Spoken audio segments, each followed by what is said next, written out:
24-hour News 8's political reporter Rick Albin is here, as he has been since the news broke, I should say, about First Lady Betty Ford. Give us a little background, set the stage once again if you can. If anybody remembers back to late 2006 and early 2007, what happened here in West Michigan was nothing less than remarkable. The weather did cooperate to some degree because it wasn't as cold and dreary as it might have been, but it was plenty cold. It was still wintertime in Michigan, but we did see some sunshine. But what we really saw were thousands and thousands of people that turned out to pay their respects to former President Gerald R. Ford.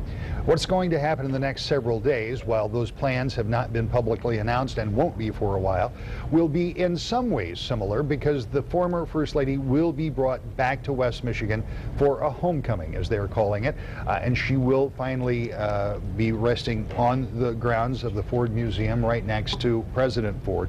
So all of that activity will be taking place here in Grand Rapids. But I get ahead of myself, because first, a moment to remember a remarkable woman who became First Lady in an unusual circumstance, but it never seemed to faze her because she took it all in stride. Here was a woman who had spent 25+ years in Washington as a congressional wife. She went to Washington scantly 2 weeks after she was married. Here are some of the wedding day photographs of Jerry and Betty Ford as they were heading off to Election Day, and there to their wedding day, and then on to Washington, where she had no way, they had no way of knowing that they would be there for a quarter century, serving the people of West Michigan as a member of the United States House of Representatives. He ultimately became the minority leader, and they were about to retire because his and her goal of them becoming the Speaker of the House was not going to happen. At least in their mind, those numbers simply weren't there.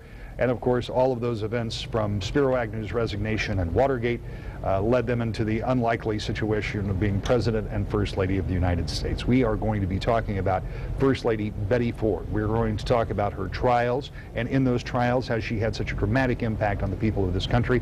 That and so much more over the coming days. And of course, we'll bring you all of the timelines and information so you, the people of West Michigan, can pay your respects to a woman who had a dramatic impact on this area, on the country, and, if you will, on the office of the First Lady of the United States. And you know they will, that's for sure. Yeah, that's right. Rick, thank you.